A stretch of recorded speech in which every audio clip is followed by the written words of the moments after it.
Polling ఈరోజు భారతదేశంలో ముగింపు దశలో ఉంది. మరో గంటలో పోలింగ్ ముగుస్తుంది.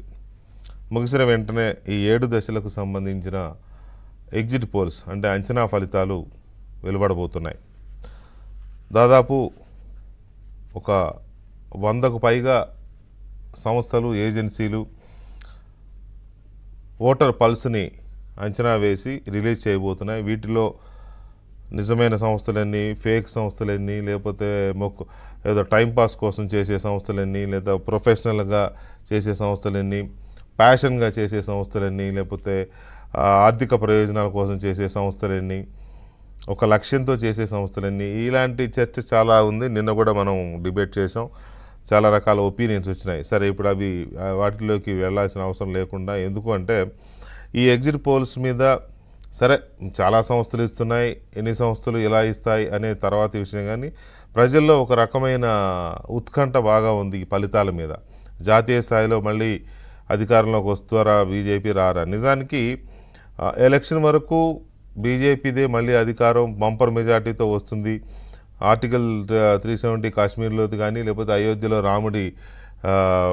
రామాలయ నిర్మాణం కానీ బీజేపీ బాగా కలిసి వస్తాయి, బ్రహ్మాండమైన మెజార్టీ వస్తుంది అని చెప్పి ఊహించారు. ఊహించడం అంటే అదే వస్తుందేమో నాకు తెలియదు, కానీ అలాగే అనుకున్నారు.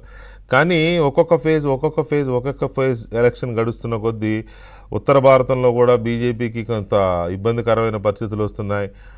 టైట్గా ఉంది.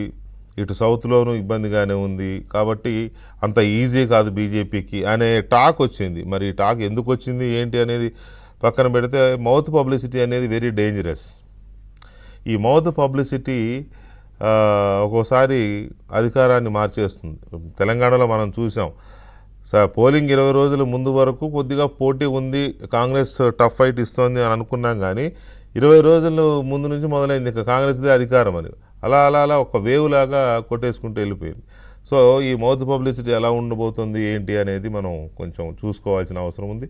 సో వీటితో పాటు రకరకాల అంచనాలు రాష్ట్రాల వారీగా. ఇప్పుడు ఉత్తరప్రదేశ్ ఉంది, అక్కడ 73 పార్లమెంట్ స్థానాలు ఉంటాయి, చాలా పెద్ద స్టేట్. ఆ ఉత్తరప్రదేశ్లో ఎవరికి ఎక్కువ స్థానాలు వస్తే వాళ్ళ అధికారం దక్కుతుంది అనేది ఒక సాంప్రదాయంగా వస్తుంది. సో ఇలాంటి కొన్ని పారామీటర్స్ నేపథ్యంలో పార్టీలు కొన్ని అంచనాలు వేసుకుంటున్నాయి. పైగా ఈసారి ఎన్డీఏ ఇండియా అలయన్స్ అని పెట్టుకున్నారు వాళ్ళు, కాంగ్రెస్ కూటమి. సో ఈ 2 కూటముల మధ్య పోరు అనేది హోరాహోరీగా ఉంటుందా, లేకపోతే మళ్ళీ ఎన్డీఏ బీజేపీ అలయన్సే ఏకపక్షంగా కొట్టేస్తుందా మొత్తం స్థానాలు అనేది దేశవ్యాప్తంగా ఒక చర్చ.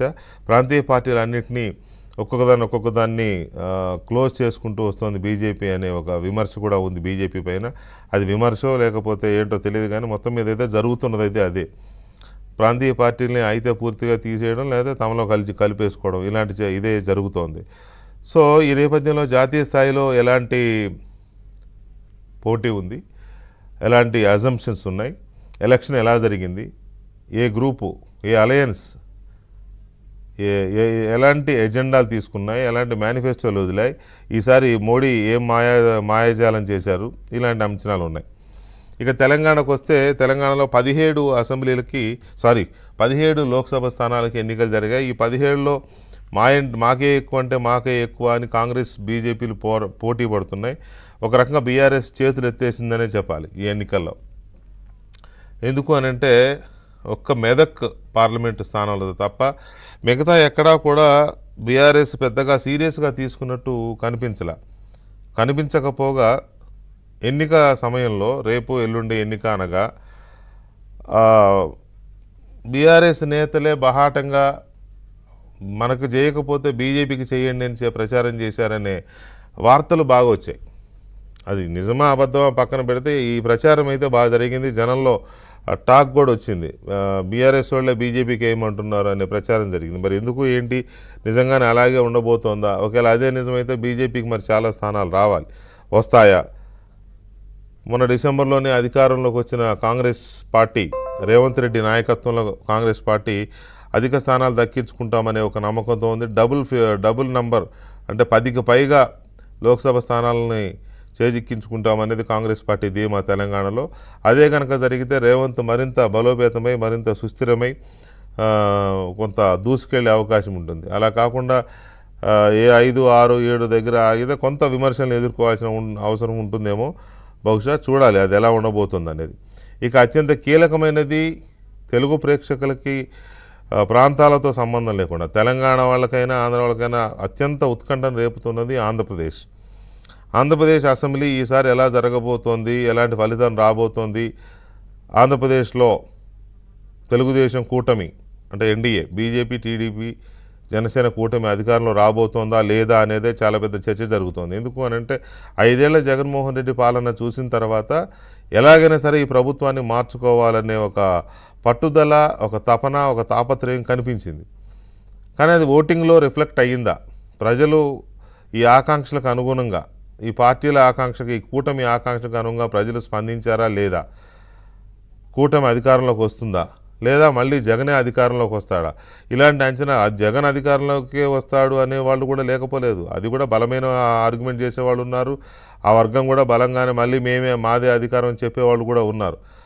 కొంత బింకంతో చెప్పేది కూడా ఉందనుకో, లోపల డౌట్ ఉన్నా పైకి బింకంగా చెప్పే వ్యవహారం కూడా కనపడుతోంది. కానీ కొన్ని చోట్ల మాత్రం పోటాపోటీగా పోటీ జరిగింది. అది ఎలా ఉండబోతోంది, ఈ సర్వేలు, ఈ ఎగ్జిట్ పోల్స్, ఇప్పుడు మనం చూడబోయే ఎగ్జిట్ పోల్స్ ఎలా ఉండబోతున్నాయి, పార్టీల అంచనాలు ఎలా ఉంటున్నాయి అనేది మనం అటు ముందుగా ఎన్డీఏ కూటమి ఎలా ఉండబోతోంది అనేది చూద్దాం. అలాగే వైసీపీ కూటమిలో ఎలాంటి అంచనాలు ఉన్నాయి, వీళ్ళే మేనిఫెస్టోలు ఇచ్చారు, వాళ్ళే మేనిఫెస్టోలు ఇచ్చారు, వీళ్ళు దేన్ని ఆధారంగా చేసుకొని అధికారం మళ్ళీ మాదే అని వీళ్ళు అంటున్నారు, లేదు ఈసారి ప్రభుత్వం మాదే అని వాళ్ళు అంటున్నారు. ఇలాంటి వీటి మీద ప్రజల్లో ఎలాంటి చర్చ జరుగుతోంది అనేది చూద్దాం. సరిగ్గా 6:30 మనకి ఎగ్జిట్ పోల్స్ వస్తాయి. ఈలోగా ఇప్పటి వరకు ఎన్నికల షెడ్యూల్ వచ్చిన దగ్గర నుంచి ప్రచారం జరిగిన తీరు, పార్టీలు హోరాహోరీ తలపడిన తీరు, అభ్యర్థుల ఎంపిక, కూటమి కట్టిన తీరు, వీటితో పాటు ఎజెండాలు, తర్వాత మేనిఫెస్టోల రూపకల్పన, పోటీపడి ఫ్రీబీస్ అంటే ఈ ఉచితాలను, సంక్షేమ పథకాల రూపంలో ఉచితాలను ప్రజల మీదకి తాయిలాల రూపంలో విసిరిన వ్యవహారం, ఇవన్నీ పోయి కోట్లాది రూపాయల ఖర్చు, విపరీతంగా డబ్బులు ఖర్చు పెట్టి ఓట్లు కొనుగోలు కార్యక్రమాలు, మద్యం పంపిణీ, ఇవన్నీ అయిపోయిన తర్వాత 13వ తేదీ నుంచి 4వ తేదీ ఇంకా 3 రోజులు ఉందిలే, ఇది ఎగ్జిట్ పోల్సే కదా, ఇంకా ఊపిరి బిగబట్టుకొని ఏదో ఉగ్గబట్టుకుని అంటాం, ఆ ఉగ్గబట్టుకొని కూర్చున్నారు.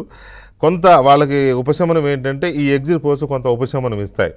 సో ఈలోపు వాళ్ళ అజంప్షన్స్ ఎలా జరిగాయి, ఎంత ఉత్కంఠను అనుభవిస్తున్నారు, వాళ్ళలో ఎంత టెన్షన్ కనబడుతోంది అనేది మనం చూద్దాం. ముందుగా జాతీయ స్థాయిలో ఎన్డీఏ కూటమి, అలాగే కాంగ్రెస్ కూటమి, ఇండీ కూటమి, వీళ్ళ ఎజెండాలు కానీ, వాళ్ళ క్యాంపెయిన్ జరిగిన తీరు కానీ, వాళ్ళ మేనిఫెస్టోలు కానీ, మోడీ చేసిన మాయాజాలం కానీ, మోడీ చాలా ఫీట్లు చేశారు ఈసారి ఎలక్షన్స్లో, అవి ఎలా జనంలోకి వెళ్ళాయి, రాహుల్ కష్టం కానీ ఏమైనా జనంలోకి వెళ్ళిందా, జనం పట్టించుకున్నారా అనేది నేషనల్ లెవెల్లో. అలాగే తెలంగాణలో కాంగ్రెస్, బీజేపీ, బీఆర్ఎస్ మధ్య జరిగిన టైట్ ఫైట్ కానీ, ఒక దశలోకి వచ్చిన తర్వాత మా మద్దతు కాంగ్రెస్ పార్టీకి అని ఎంఐఎం ప్రకటించిన తీరు కూడా కాంగ్రెస్ పార్టీకి చాలా పెద్ద అండగా నిలబడింది. కొన్ని ప్రాంతాల్లోనైతే ముస్లిం ప్రాబల్య ప్రాంతాల్లో కాంగ్రెస్కి ఎక్కువగా ఇది వచ్చింది. సో తెలంగాణలో ఎలాంటి ప్రభావం ఉందనేది మనం చూద్దాం. ముందుగా